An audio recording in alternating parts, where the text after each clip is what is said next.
काँग्रेस विधान परिषदेच्या विरोधी पक्षनेते पदावर दावा सांगणार अशी माहिती समोर येते। विधान परिषदेत सध्या महाविकास आघाडीत काँग्रेसचे संख्याबळ जास्त आहे। तर याच संदर्भात अधिकची माहिती देत आहेत आमचे प्रतिनिधी सुनील काळे। तर सुनील, ठाकरेंना विधानसभा का काँग्रेसकडे परिषद असा सवाल उपस्थित होतोय, तर काय या संदर्भात अधिकची माहिती?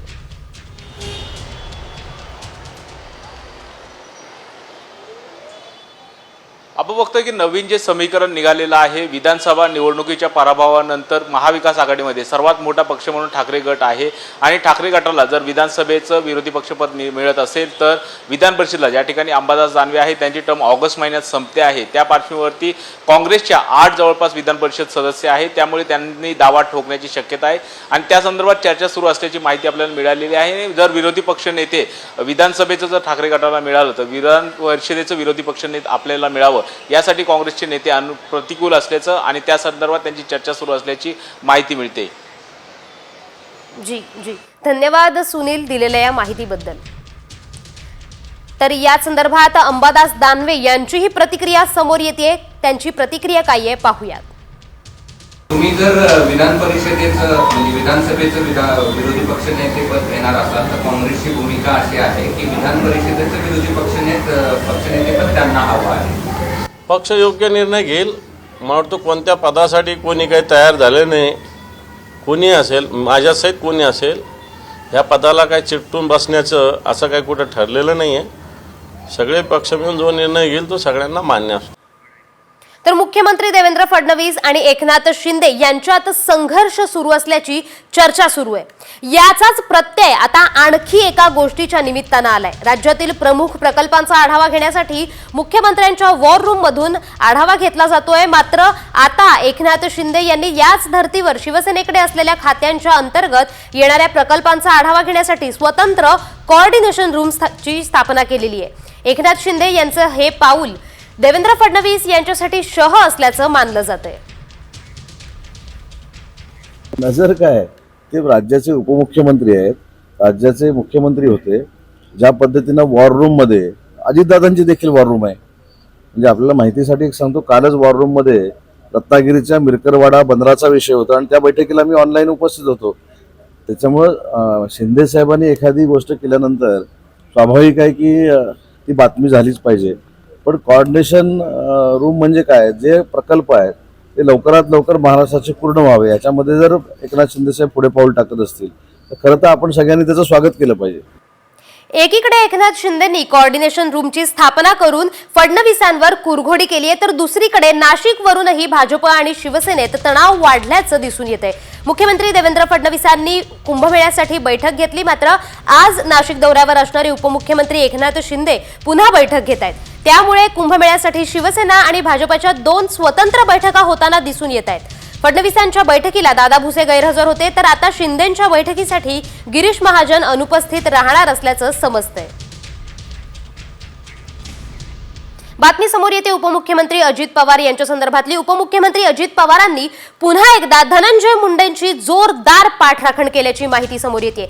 आरोप सिद्ध होत नाहीत तोपर्यंत कारवाई करणार नाही अशी ठाम भूमिका अजित पवारांनी घेतल्याचं समजतंय। देवगिरी बंगल्यावर अजित पवार, सुनील तटकरे, प्रफुल्ल पटेल, धनंजय मुंडे यांच्यात बैठक झाली। या बैठकीत अजित पवारांनी भूमिका मांडली आहे। दरम्यान काल भाजप आमदार सुरेश धस यांची अजित पवारांनी भेट टाळली होती।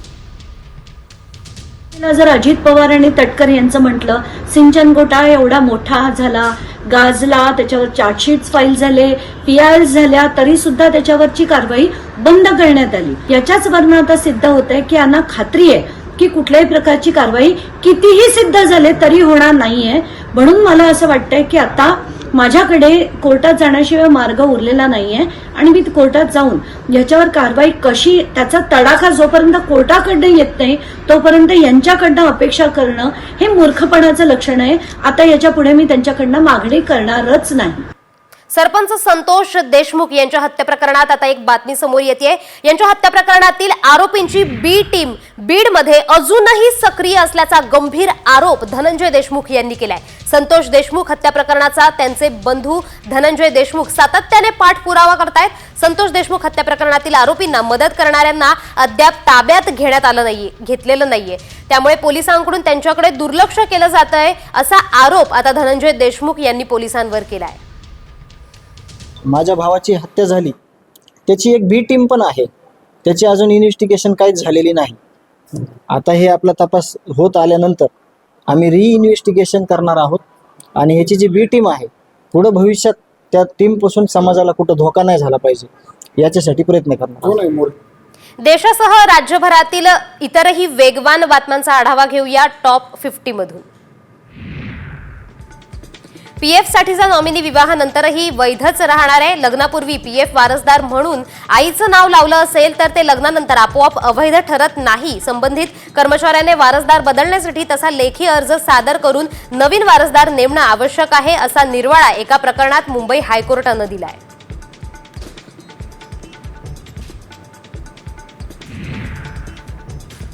म्हाडाच्या वतीने अंबरनाथमध्ये 2 गृहप्रकल्प उभारण्यात येणार आहेत। म्हाडा अंबरनाथ पश्चिमेतील कोहोज खुंटवली आणि शिवगंगा नगर येथे गृहनिर्माण प्रकल्प विकसित करण्याची योजना आखली आहे। यात आर्थिकदृष्ट्या दुर्बल गट आणि मध्यम उत्पन्न गटासाठी घरे उपलब्ध आहेत।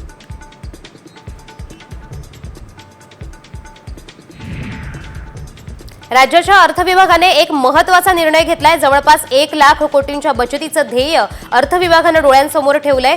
त्यासाठी सध्या सुरू असलेल्या मोफत योजनांचा आढावा घेऊन त्या टप्प्याटप्प्यानं बंद करण्याचं लक्ष्य थेट अर्थमंत्री अजित पवारांकडून ठेवण्यात आल्याची माहिती मिळतेय।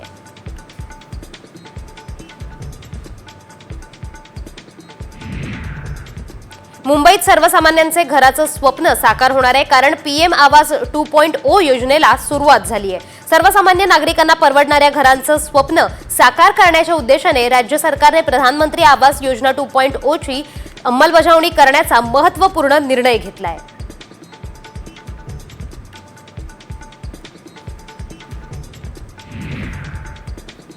पूजा खेडकरला सुप्रीम कोर्टाचा दिलासा कायम असून 18 मार्च पर्यंत पूजा खेडकरला अटक करता येणार नाही असे निर्देश कोर्टाने दिलेत। खेडकर यांनी तपासात सहकार्य केलं तर अंतरिम संरक्षण सुरू राहील असंही कोर्टाने म्हटलंय।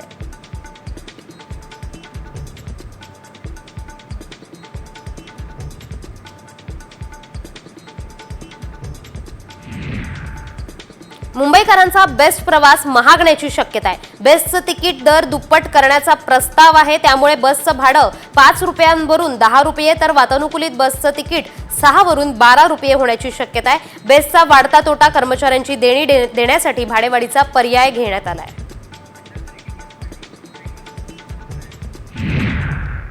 रिझर्व्ह बँक ऑफ इंडियानं मुंबईतील न्यू इंडिया कोऑपरेटिव्ह बँकेच्या कामकाजावर निर्बंध घालण्याचा निर्णय घेतलाय।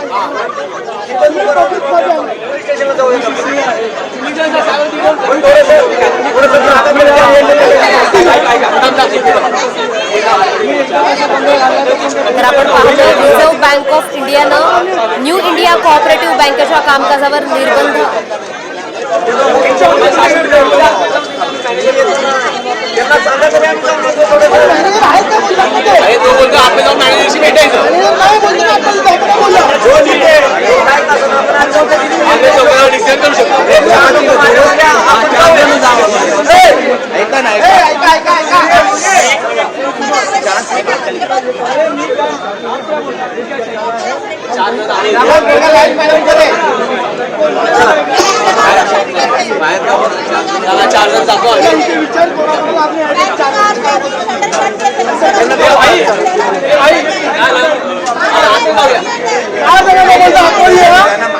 तर आपण आत्ताची दृश्य पाहतोय। न्यू इंडिया बँकेवर आरबीआयचे निर्बंध लादण्यात आलेले आहेत। त्यासाठी पैसे काढण्यासाठी आता ठेवीदारांच्या रांगा या न्यू इंडिया बँकेच्या ठिकाणी आपण पाहतोय।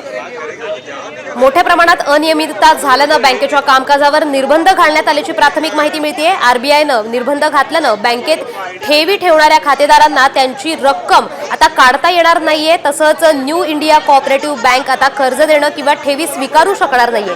गुरुवारी 13 फेब्रुवारीला बँकेचं कामकाज बंद झाल्यानंतर पुढील 6 महिन्यांसाठी निर्बंध लागू करण्यात आले. तर राज्यभरातील इतरही महत्त्वाच्या आणि मोठ्या बातम्यांचा आढावा घेऊया टॉप 50 मधून. एसटी भाडेवाढीनंतर उत्पन्नात 13% वाढ करण्यात आली आहे. 25 जानेवारीपासून एसटीच्या तिकीट दरात 14.95% वाढ लागू करण्यात आली होती. 13% भाडेवाढ झाल्यानंतर प्रवाशांच्या संख्येतही वाढ झाली आहे.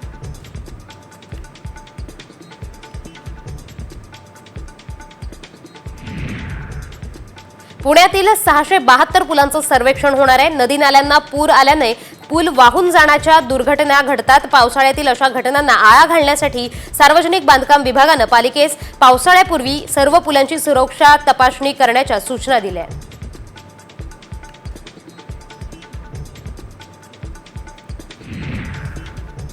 पनवेलमध्ये 50,000 रुपयांच्या 2 बैलांची चोरी झाली आहे. या प्रकरणी सीसीटीव्ही तपासले असता बैलांच्या जवळ एक अनोळखी इसम वावरताना दिसला. त्यानेच बैल चोरून नेल्याची खात्री झाल्याने पोलिसात गुन्हा दाखल करण्यात आलाय. तसंच पोलीस अधिकचा तपास करतायत.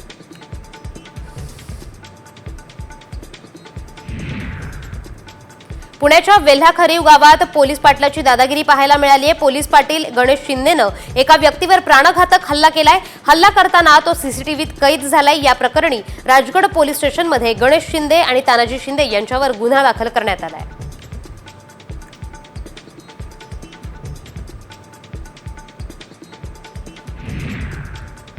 महाराष्ट्र सायबर पोलिसांनी समय रैनाला दुसऱ्यांदा समन्स बजावलंय. समय रैनाला पोलिसांनी 17 फेब्रुवारीला उपस्थित राहण्यास सांगितलंय. रोडीज फेम रघुरामचाही यात पोलिसांनी जबाब नोंदवलाय. इंडियाज गॉट लॅटेंट या शोमध्ये प्रसिद्ध युट्यूबर रणवीर अलाहाबादी याने पालकांवर एक आक्षेपार्ह विधान केलं होतं.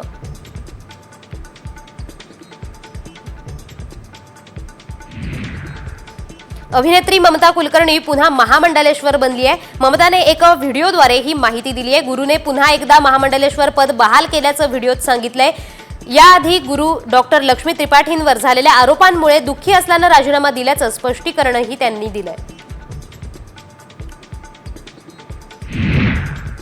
नांदेड जिल्ह्यात भोकरमधील पोमनाळा गावात पाणी टंचाईच्या संकटानं डोकं वर काढलंय. गावापासून काहीच अंतरावर असलेल्या विहिरीवरून पाणी भरण्यासाठी ग्रामस्थ गर्दी करतायत. महिलांना यासाठी जीव धोक्यात घालून पाणी भरावं लागतंय. तसंच विहिरीच्या दूषित पाण्यामुळे नागरिकांचं आरोग्य धोक्यात आलंय.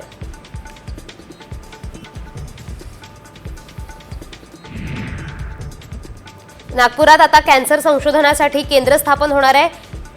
सायक्लोट्रॉन केंद्र तयार करण्याचे निर्देश खुद्द मुख्यमंत्र्यांनीच दिलेत. कॅन्सर रुग्णांवर उपचार आणि संशोधनासाठी हे केंद्र महत्त्वपूर्ण ठरणार आहे.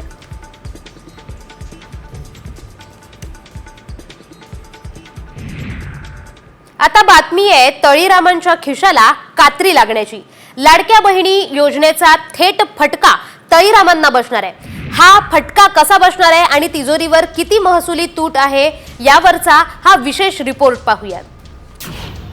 मद्यपींच्या खिशाला कात्री लागणार. लाडकींसाठी वाढवणार दारूवर टॅक्स. तूट भरून काढण्यासाठी सरकारची धडपड.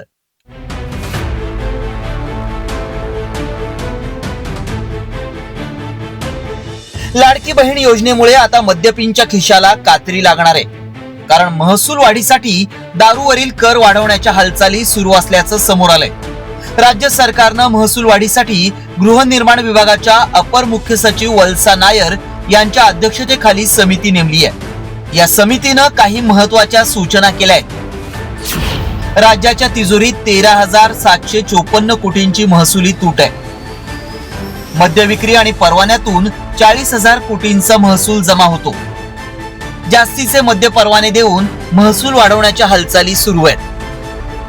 निवडणुकीच्या काळात सरकारनं लाडकी बहीण, नमो शेतकरी सन्मान योजना, आनंदाचा शिधा, लाडका बाहू या योजना जाहीर केल्या आहेत. तसंच भांडवली खर्चाच्या माध्यमातून राज्यावर तब्बल 7,82,000 कोटींच्या कर्जाचा डोंगर तयार झालाय. मात्र कोणत्या योजनेचा तिजोरीवर किती भार पडतोय पाहूयात. लाडकी बहीण योजनेसाठी 46,000 कोटींची आवश्यकता आहे. मुख्यमंत्री युवा कार्य प्रशिक्षण योजनेसाठी 5,500 कोटी, शिवभोजन आणि आनंदाचा शिधा योजनेसाठी 1,300 कोटींची आवश्यकता आहे. राज्याच्या तिजोरीवरील योजनांचा आर्थिक ताण पुढील काही वर्ष राहणार असला तरी योजना बंद न करता आर्थिक शिस्तीबाबत कठोर निर्णय घेण्याचे संकेत मुख्यमंत्र्यांनी सकाळ सन्मान कार्यक्रमातून दिले. लाडकी बहीण आम्ही सुरू केल्यानंतर एकदम 40-45 हजार कोटी रुपयाचा भुर्दंड किंवा त्याचा एक भार हा बजेटवर आल्यामुळे काही प्रमाणात आमची फिस्कल स्ट्रेस आहे ती कमी झालेलीच आहे किंवा एक प्रकारचा स्ट्रेस बजेटवर येणार आहे. पण आता ज्या काही बातम्या चाललेल्या आहेत की आता सगळ्या योजना बंद करून टाकणार, सगळं आम्ही काय म्हणतात त्यातलं हा बजेट नाही, बाकी सगळ्या असं काही बंद केलेलं नाही, काही बंद करायचं कारण नाही आहे. सध्या विदेशी मद्यावर 300%, देशी मद्यावर 213 तर बिअरवर 235% कर लावण्यात येतो. मात्र आता लाडकी बहीण योजनेसह इतर कल्याणकारी योजनांचा ताण तिजोरीवर आल्यानं मद्यावरचा कर आणखी वाढवण्याची शक्यता आहे. त्यामुळे सरकार तळीरामांचा खिसा किती रिकामा करणार हे अर्थसंकल्पानंतरच स्पष्ट होणार आहे. ब्युरो रिपोर्ट, साम टीव्ही न्यूज.